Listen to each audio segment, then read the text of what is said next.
morning, boys and girls. Over the next few weeks, we are going to be looking at the book of 1 Samuel. So what I want you to know is that 1 Samuel is a book of the Old Testament, and it comes straight after the books of Judges and Ruth. The other thing you need to know is that this is a true story of how God gave his people, who were his people? That's right, the Israelites. How God gave his people their first kings. Can you remember who the first kings of Israel were? They were first Saul, and after Saul came David. That's right. So 1 Samuel begins with the birth of Samuel. Samuel was going to be God's priest and prophet.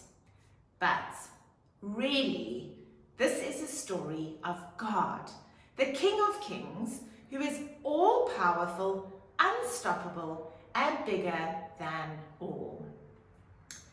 All right, so before we go into our story, I want you to just imagine for a moment that you know a family that buys expensive birthday gifts for their children every single year. The kids are always bragging that their presents are better than your presents.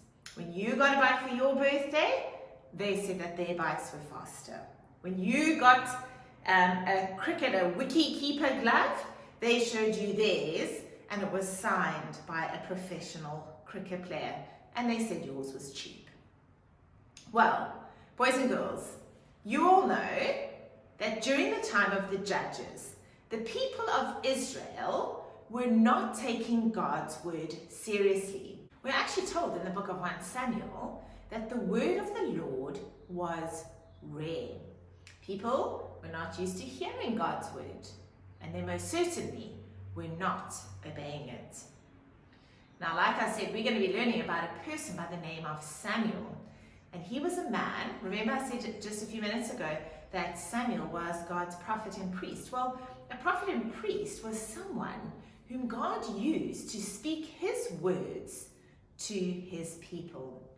There's a bit of drama in our story today, and the drama comes from the fact that Hannah, who was Samuel's mother, had waited a very, very long time to have a baby, but the Lord had not allowed Hannah to fall pregnant. Hannah was so sad that she didn't have a child.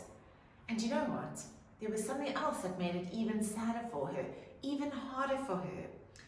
And that was her husband had a second wife, and her name was Peninnah. And what the Bible tells us is that she had many children. But worse than that, she used to tease Hannah because she had no children. Can you imagine how sad Hannah must have been? It's like the story I began with. How do you think you would feel if a friend made fun of the gifts that you received, like in the story I told you to begin with? How do you think Hannah felt when Peninnah made fun of her? Boys and girls, I want to tell you that when someone is making fun of us, there are two different paths that we can take. Can you think what they are? If someone's making fun of you, think about the story I told at the beginning. What are the two different responses that we can have to those people? Well, the first one is that we can get angry and we can maybe say bad things back to them. But there's a second one, second option. The other option is that we can pray and ask God for help. What do you think Hannah did? Well, you're going to have to go read the story to find out.